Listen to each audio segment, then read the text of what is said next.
है, इस पे दिल कुर्बान, इस पे जान भी कुर्बान है। वो इस पे दिल कुर्बान, इस पे जान भी कुर्बान है। तेरा पाकिस्तान है, ये मेरा पाकिस्तान है। तेरा पाकिस्तान है, ये मेरा पाकिस्तान है। इस पे दिल कुर्बान, इस पे जान भी कुर्बान है। वो इस पे दिल कुर्बान, इस पे जान भी कुर्बान है।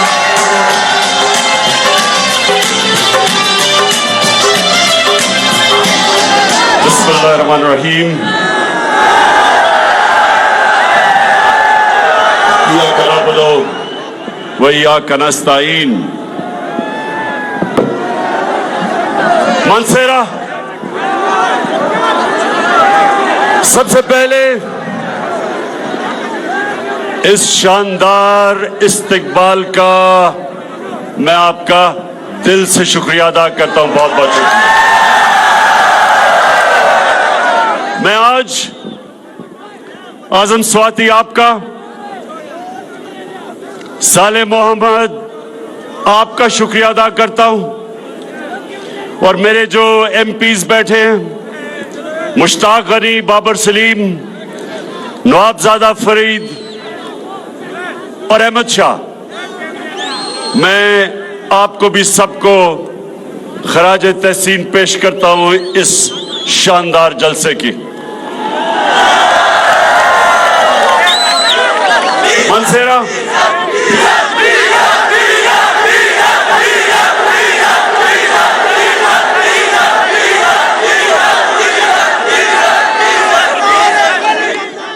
मैं हर जलसे में अपने आप को कह के जाता हूं कि मैं फजल रहमान को डीजल नहीं कहूंगा, लेकिन करूं क्या? मैं जब खड़ा होता हूं तकरीर करने के लिए तो सारे पंडाल से डीजल की आवाजें आनी शुरू हो जाती हैं।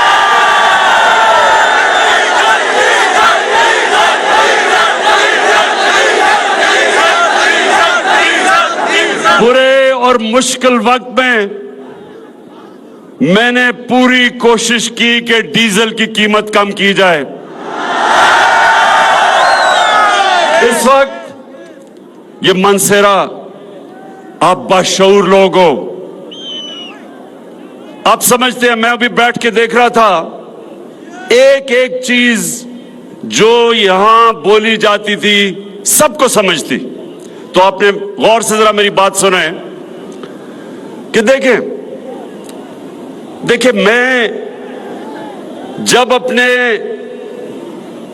अल्लाह और रसूल की बात करता हूं और अपने दीन की बात करता हूं, ये ऊपर वाला गवाह है।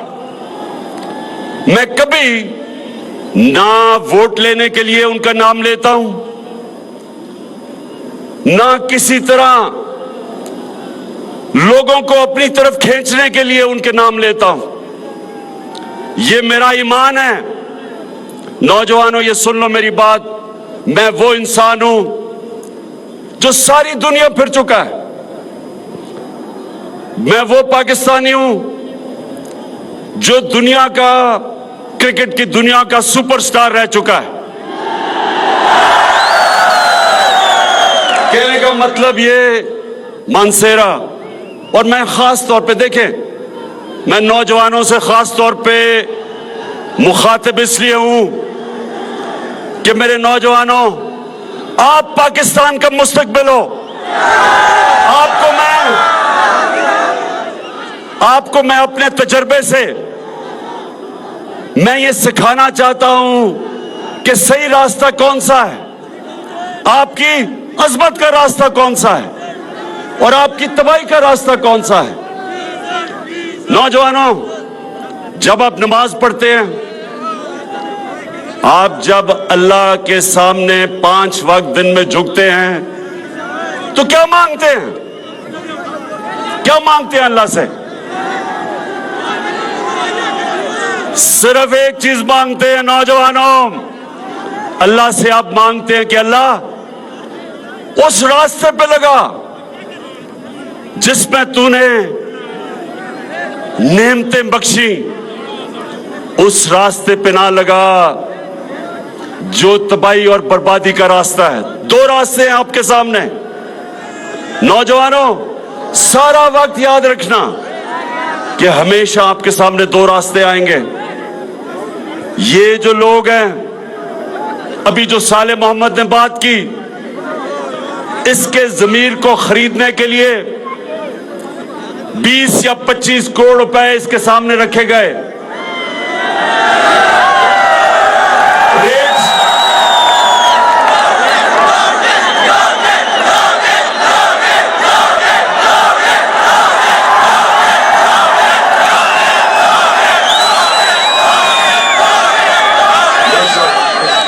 समझते आप?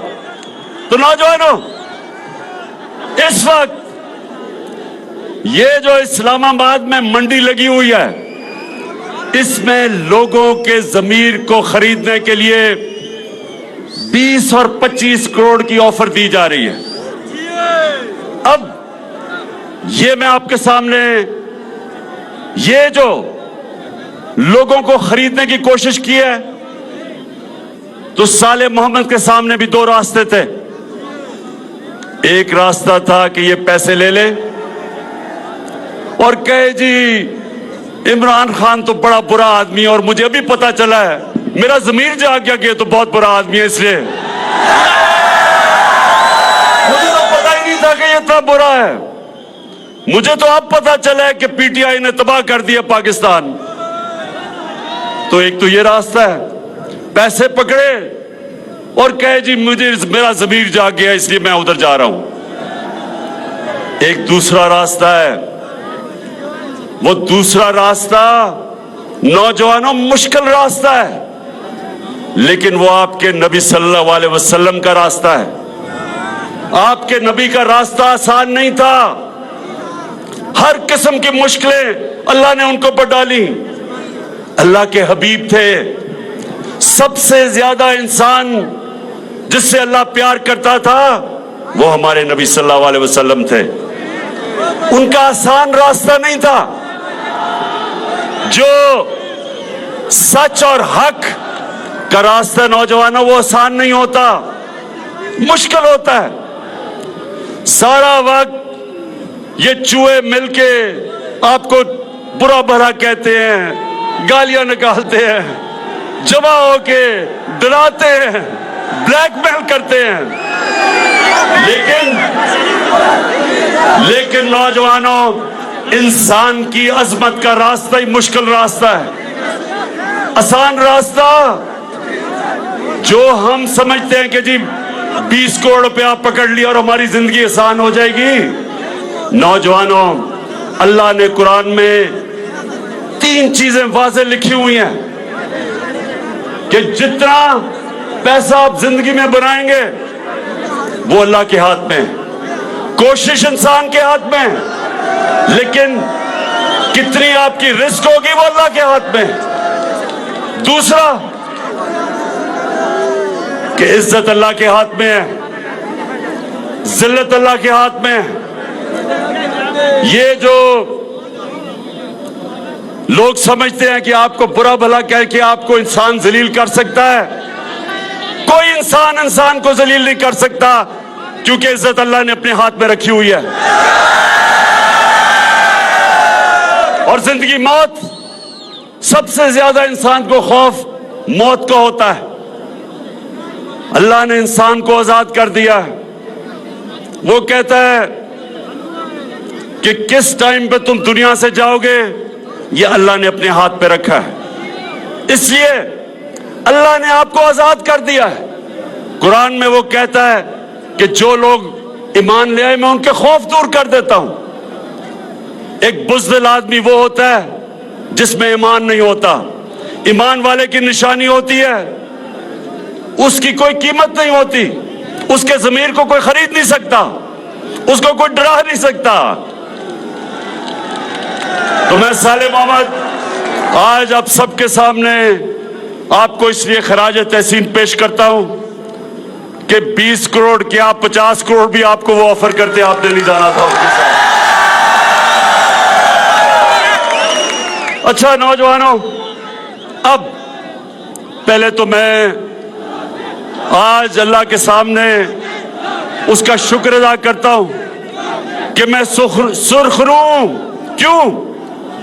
कि उसने मेरे से और मेरी गवर्नमेंट से वो काम लिया जो 50 साल से किसी से, कितनी हुकूमतें आई, 57 मुसलमान मुल्क हैं, लेकिन उसने पाकिस्तान और मेरे से वो काम लिया कि यूनाइटेड नेशंस के अंदर हमने जाके रेजोल्यूशन पास की कि जो इस्लाम के खिलाफ, जो हमारे नबी सल्लल्लाहु अलैहि वसल्लम की शान में गुस्ताखी करते थे, हमारी हुकूमत ने जाके यूएन में कहा है कि ये 15 मार्च हर साल इस्लामोफोबिया के खिलाफ सारी दुनिया में यूनाइटेड नेशंस दिन बनाएगी।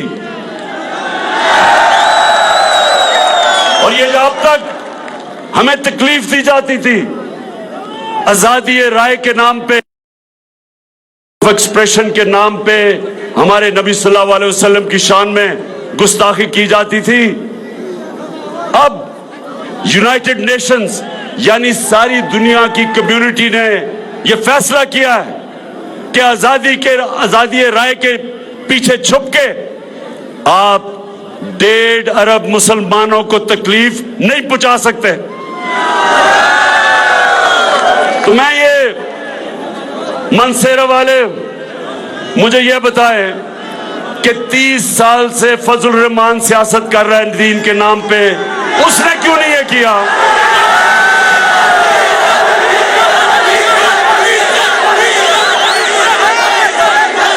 अच्छा, अब नौजवानों आप सुने, पहले तो मैं सिर्फ आपको ये बता दूं कि ये मेरा ईमान है, ये पॉलिटिक्स नहीं है, ये वोट लेने की कोशिश नहीं है।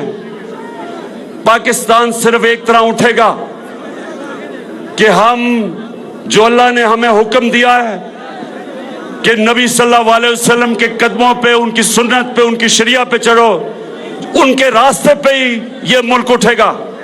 और उनका रास्ता ये था कि पाकिस्तान को अगर हमने ऊपर उठाना है तो जो मदीना की रियासत पे उन्होंने असूलों पे, नबी सल्लल्लाहु अलैहि वसल्लम ने जो असूल तय किए थे, जब हम उन असूलों पे चलेंगे, मैं आप सबको आज दावा करता हूं कि हम सबके सामने आप देखेंगे कि दुनिया में ये मुल्क उठता कैसे है, कैसे हरे पासपोर्ट की दुनिया में इज्जत होती है।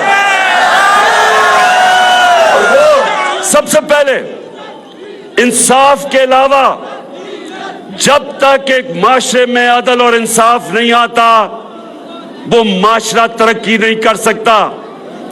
जिस भी माशरे में कानून की बालादस्ती यानी कि कानून की हुक्मरानी, यानी कि ताकतवर और कमजोर कानून के जब नीचे आते हैं, वो माशरा ऊपर आता है। मदीना की रियासत में हमारे नबी सल्लल्लाहु अलैहि वसल्लम ने क्या कहा था कि अगर मेरी बेटी भी जुर्म करेगी उसको सजा मिलेगी, कोई कानून के ऊपर नहीं। तो ये जो 3 स्टूजेस या 3 चूहे, ये जो मिलके ये शिकार करने मेरा आ रहे हैं चूहे, इंशाअल्लाह इन चूहों को शिकस्त इसलिए हम देंगे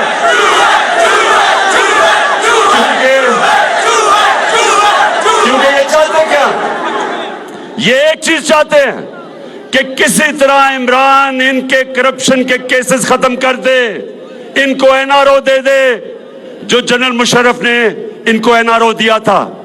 सारी जंग ये है, अदम एतमाद की जंग का सिर्फ एक मकसद है कि किसी तरह, जिस तरह जनरल मुशर्रफ ने इनकी करप्शन के केस माफ किए थे, इमरान खान भी वो कर दे। और जिस दिन, नौजवानों आप गवाह रहना, जिस दिन मैंने इनके करप्शन के केस माफ किए, मैं पाकिस्तान से सबसे बड़ी गद्दारी करूंगा। लाल मेरी पत रखियो भला झूले लाल, ओ लाल मेरी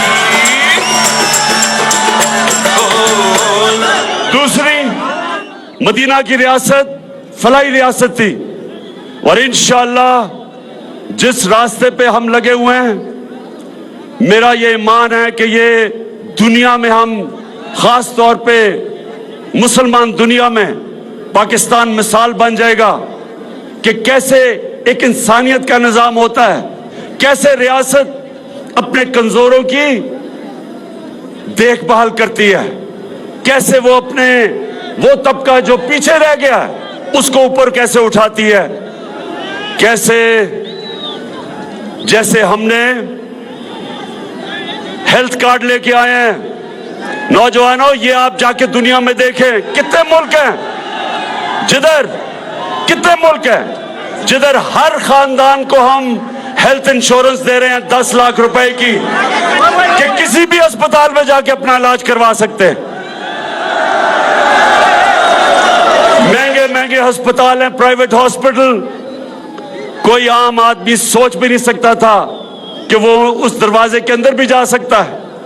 अब मजदूर, किसान, वेल्डर, जो भी तनख्वाहदार गरीब तबका है, उनके घर में हेल्थ कार्ड होगा। किसी भी अस्पताल में जाके अच्छे से अच्छे अस्पताल में जाके अपना इलाज करवा सकते हैं। ये पहला कदम है फलाही रियासत की तरफ। हमने एहसास के प्रोग्राम शुरू किए हैं। सबसे पहले हम 2 करोड़ खानदानों को जो गरीब तरीन है, हम 14,000 रुपया दे रहे हैं खानदान को, ताकि अपना वो घर संभाल सके। फिर महंगाई के दौर में 2 करोड़ खानदान को हम 30% रियायत दिलवा रहे हैं घी, आटे और चीनी में। फिर एक बीमारी है जिसको कहते हैं स्टंटिंग, यानी बच्चा अपने पूरे कद पे नहीं पहुंचता क्योंकि ग़िज़ा नहीं मिलती। वो पहली दफा पाकिस्तान में हमने प्रोग्राम शुरू किया सांस के नीचे।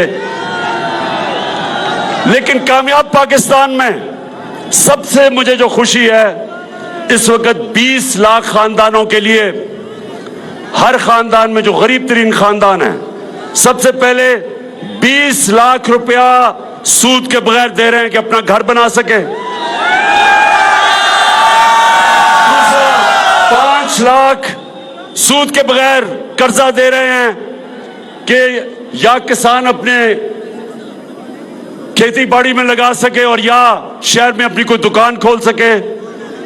5 लाख रुपया सूद के बगैर कर्जा, और फिर उसी खानदान में टेक्निकल एजुकेशन दे रहे हैं ताकि कोई हुनर सीखे और अपनी नौकरी बना सके। अब जो मैं अपनी कौम को सबसे ज्यादा जरूरी चीज बताना चाहता था वो ये कि देखें नौजवानों, मेरे माँ बाप एक गुलाम हिंदुस्तान में पैदा हुए थे, आजाद नहीं थे, अंग्रेज की गुलामी थी। मैं वो पाकिस्तानी हूं जो हम पहले बच्चे आजाद पाकिस्तान में पैदा हुए थे।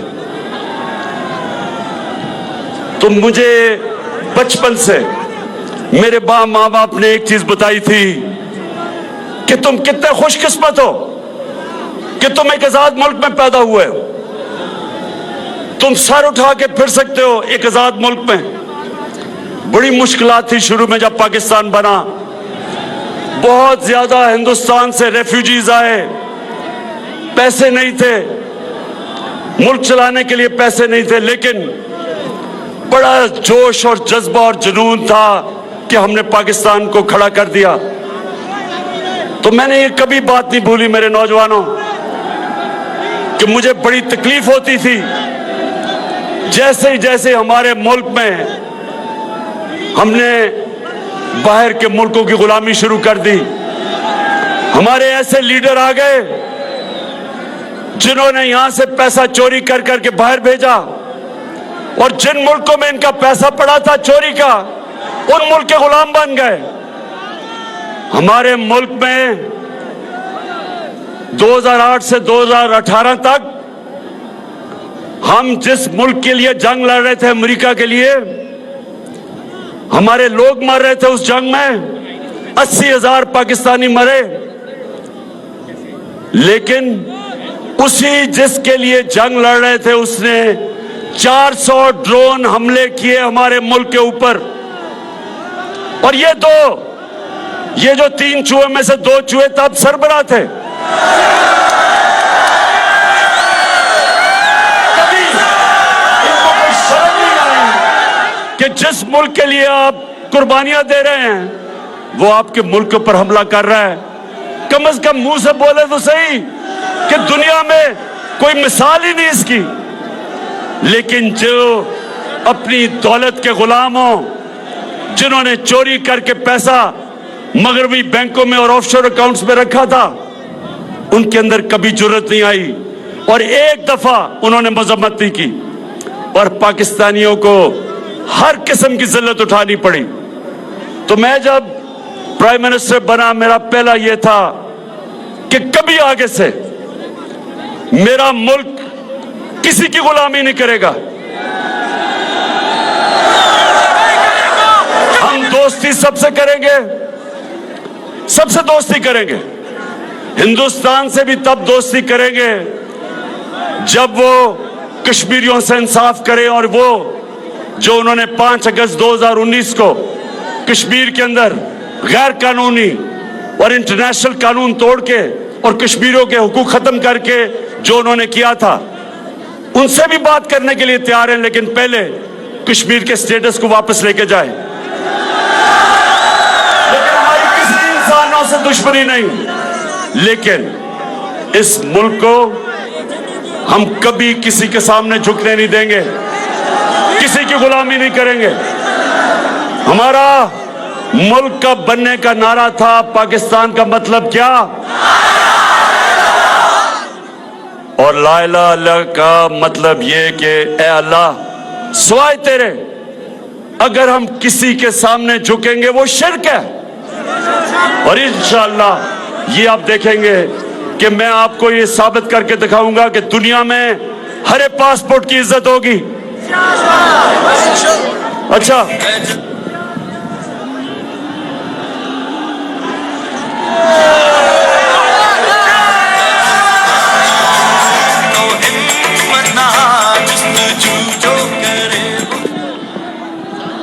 एक मिनट जरा असर की नमाज अजान हो जाए।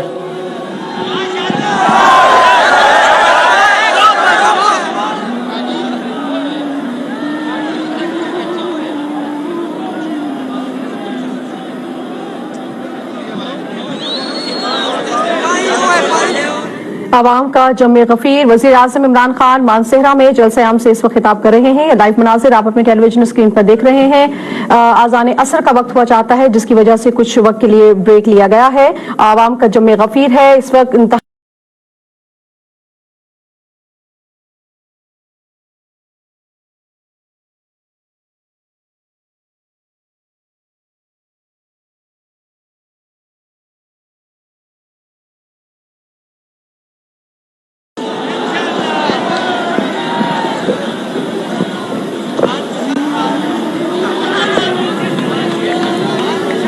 आज़ान असर का वक्त हो चुका है जिसकी वजह से वज़ीर आज़म इमरान खान ने जलसे आम में खिताब से कुछ देर के लिए ब्रेक लिया है।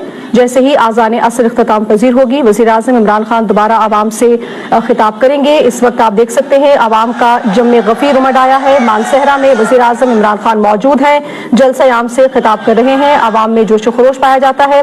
अपने खिताब के दौरान वज़ीर आज़म ने यह भी कहा कि नौजवान नस्ल पाकिस्तान का मुस्तकबिल है। अच्छा जी, अब तो मदीना की रियासत की 3 चीजें क्या थी? कानून की बालादस्ती, हुक्मरानी, इंसाफ एक, फलाई रियासत 2, एक खुददार रियासत जो सिवाय अल्लाह के किसी के सामने नहीं झुकती। अब चौथी चीज है वो आप सबके लिए। चौथी चीज ये है कि 3 तो रियासत की जिम्मेदारी है, एक आपकी जिम्मेदारी है और वो है अमर बिल मारूफ। अल्लाह का हुक्म है इंसानों को, अल्लाह का हुक्म है कि हर इंसान अच्छाई के साथ खड़ा हो, अच्छाई के लिए जहाद करे और बुराई और बदी के खिलाफ जहाद करे। यह हुक्म है उसका। अल्लाह ने आपको किसी को ये इजाजत ही नहीं दी कि जब अच्छे और बुरे की जंग हो तो आप कहें जी मैं पीछे खड़ा हूं, मैं तो न्यूट्रल हूं, मैं तो किसी के साथ नहीं हूं। ये अल्लाह ने मुसलमान माशरे को इजाजत नहीं दी। अब मेरा वक्त बहुत मगरबी माशरों में गुजरा है। मैं आपको यकीन दिलाता हूं कि जितना भी मेरा वक्त बरतानिया में गुजरा और कोई 20 साल, आप यकीन करें कि हमारा माशरा अमर बिन मारूफ पे नहीं चल रहा, उनका माशरा चल रहा है। वहां मीडिया, उनके इदारे, उनकी अदलिया, उनकी अवाम, सब जब अच्छे और बुरे की जंग होती है सब अच्छाई के साथ खड़े हो जाते हैं। किसी आदमी, कोई पॉलिटिशियन जो अवाम का पैसा चोरी करता है, जिस पॉलिटिशियन के मकसूद चपड़ासी के अकाउंट में 375 करोड़ रुपए आ जाता है, जिसके नौकरों के अकाउंट में 16 अरब रुपए आ जाता है, सारी कौम, सारा मीडिया, उसकी अपनी पार्टी, सब उसके खिलाफ खड़े हो जाते हैं, सब बदी के खिलाफ खड़े होते हैं। कभी ये नहीं होता कि एक भगोड़ा जो मुल्क छोड़ के झूठ बोल के भाग जाए, जो अदालत उसको मुजरिम करार दे, उसके बाहर पैनमा का इंकशाफ हो और उसके पकड़ा जाए कि जी बेटी के नाम पे 4 अरबों रुपए के महलात खरीदे हुए हैं लंदन में, सबसे महंगे इलाके में, और फिर अदालत उसको सजा दे, फिर वो झूठ बोले। पहले मुशर्रफ के दौर पे झूठ बोल के गया कि मैंने कोई सऊदी अरेबिया से मुआहदा नहीं किया, और फिर इस बारी कि जी मैं बीमार हूं, बहुत मरने लगा हूं, फिर झूठ बोल के चला जाए।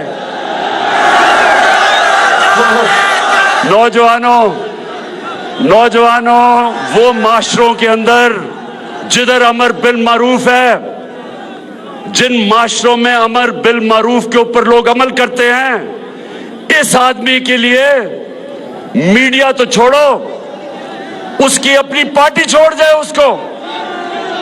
झूठो, एक बर्तानिया में एक प्राइम मिनिस्टर था, हैरोल्ड मैकमिलन, उसने झूठ बोला, उसको रिजाइन करना पड़ा झूठ बोलने पे। या झूठ भी बोलो, एक दफा नहीं, 2 दफा नहीं, अदालत में झूठ बोलो, कतरी खत झूठ बोलो, क्लिबरी फोन झूठ बोलो, झूठ पे झूठ बोलो, लेकिन वो फिर भी लीडर बना हुआ लंदन में बैठ के।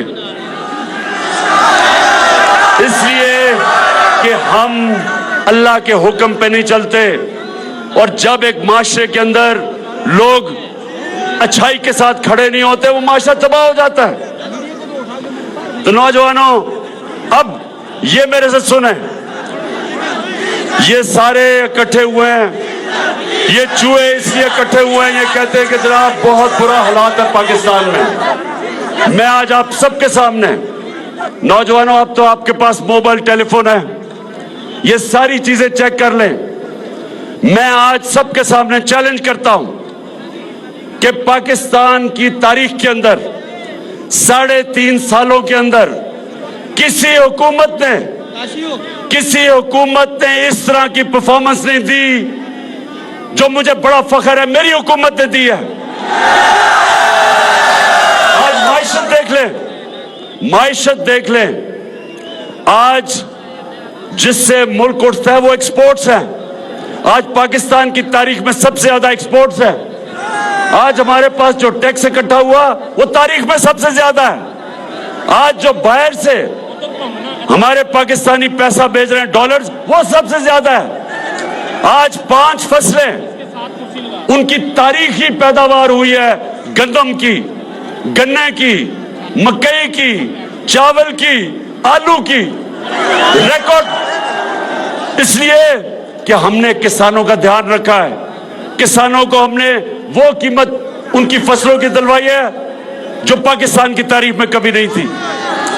आज वो हमारे किसानों के पास पैसा गया है जो इस मुल्क की तारीख में कभी किसानों के पास इस तरह पैसा नहीं आया। और फिर इंडस्ट्री, आज हमारी इंडस्ट्री चल पड़ी है, टेक्सटाइल इंडस्ट्री कि रिकॉर्ड एक्सपोर्ट्स है। टेक्सटाइल इंडस्ट्री ये पिछले दौर में बंद हो रही थी, उनके ऊपर हाउसिंग सोसाइटीज बन रही थी। आज मजदूर नहीं मिल रहे टेक्सटाइल के लिए कि माशाल्लाह अल्लाह के करम से इस तरह का पाकिस्तान की इंडस्ट्री आगे बढ़ रही है। आईटी की इंडस्ट्री, जो नौजवानों आपका फ्यूचर है, आईटी इंफॉर्मेशन टेक्नोलॉजी, 75% 2 सालों में आईटी की एक्सपोर्ट्स बढ़ी हैं। और इंशाल्लाह जो हम आगे देख रहे हैं, सिर्फ आईटी उठा देगी इस मुल्क को। फिर ये मैं आपको बताऊं कि जब एक मुल्क में ईमानदार हुकूमत आती है, और फर्क क्या, पाकिस्तान के ऊपर रेको डेक 2000 अरब रुपए का पाकिस्तान पे हर्जाना हुआ था। 2000 अरब रुपए का पाकिस्तान के ऊपर एक फैसला किया था अदालत ने, और हमारे ऊपर हमने 2000 अरब देने थे जिन कंपनियों ने अदालत में गई थी। मुझे फख्र है कि 3 साल मुसलसल हमने नेगोशिएट करके हमने वो मसला हल किया। वही कंपनी जो छोड़ के चली गई थी, सोने की और कॉपर की, तांबे की जो माइंस थी, वो वापस आ गई है। 9 अरब डॉलर वो अब पाकिस्तान में इन्वेस्ट करेंगी। बलूचिस्तान की इंशाल्लाह तकदीर बदल जाएगी। पाकिस्तान में डॉलर्स आएंगे, जो ये हमारे रुपए पे जो प्रेशर पड़ता है, इससे डॉलर आएंगे। फिर ये सुने जरा, एनएचए, सड़कें, ये भी नौजवानों आपके पास टेलीफोन हो, मोबाइल फोन हो, ये गूगल करें कि 2013 में जब नून लीग थी तो किस कीमत पे सड़कें बनाई जा रही थी, और 2021 में महंगाई के बावजूद किस कीमत पे सड़कें बनाई। आपको हैरत होगी कि 2013 में जिस कीमत पे सड़कें बनाई गई और 2021 में हमारे दौर में 23 करोड़ रुपए फी किलोमीटर हमने सड़कें सस्ती बनाई, बचाया मुल्क का।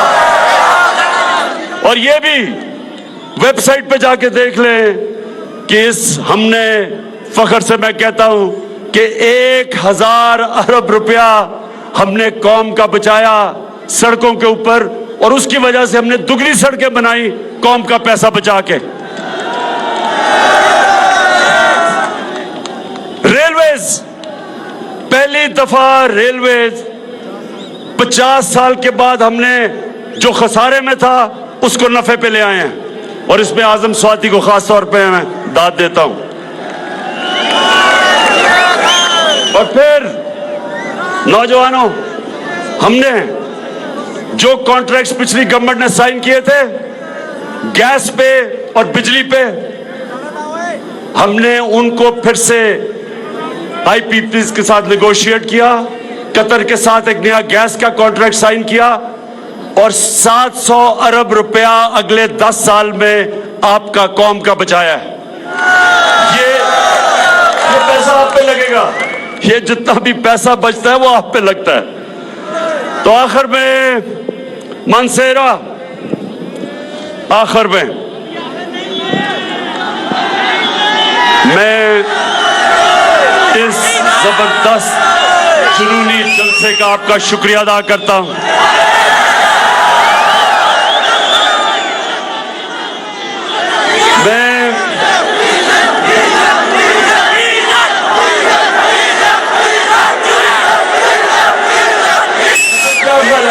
एक मिनट, हाथ उठा के जरा मुझे बताओ मानसेरा के लोगों कि ये 3 चूहे जो करने चले हैं शिकार, ये कामयाब हो जाएंगे?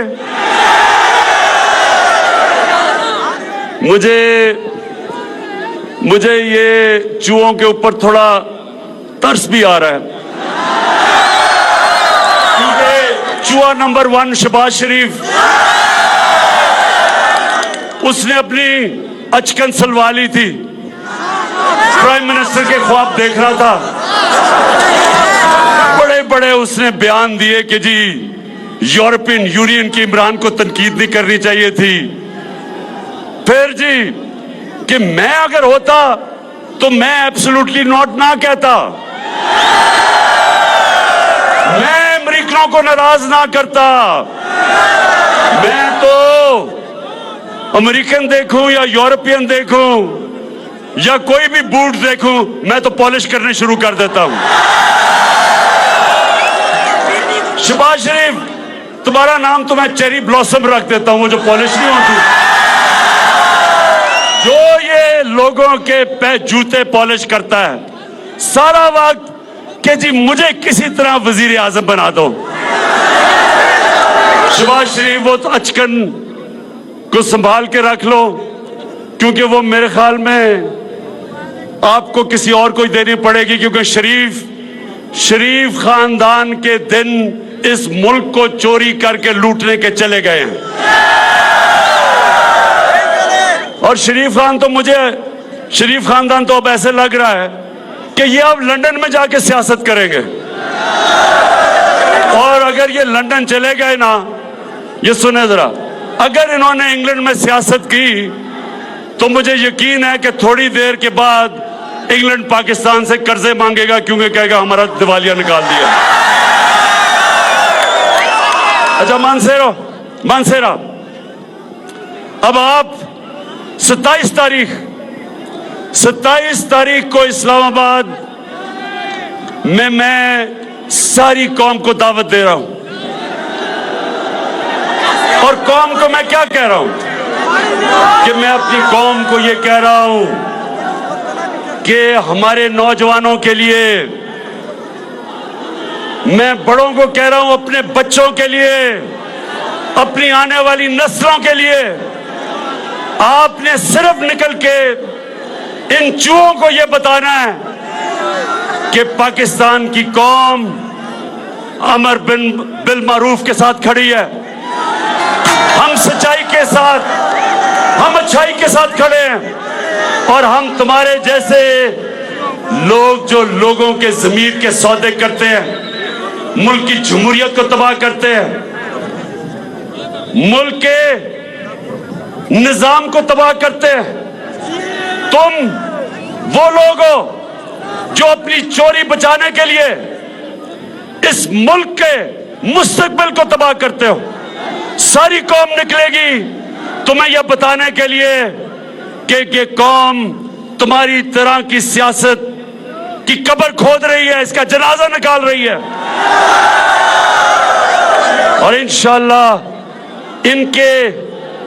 इनकी जनाजे के ऊपर एक नया पाकिस्तान खड़ा हो रहा है। वो पाकिस्तान जिसकी वजह से ये मुल्क बना था, जिसकी वजह से कायदे आज़म ने जद्दोजहद की थी, जो इल्लामा इकबाल की ख्वाब थी कि हमने एक मिसाल बनना है सारी मुसलमान दुनिया में, एक वो निज़ाम लेके आना है जो इंशाअल्लाह इस मुल्क को एक अजीम कौम बनाएगा। पाकिस्तान जिंदाबाद। वजीर आजम इमरान खान मानसेहरा में जल्द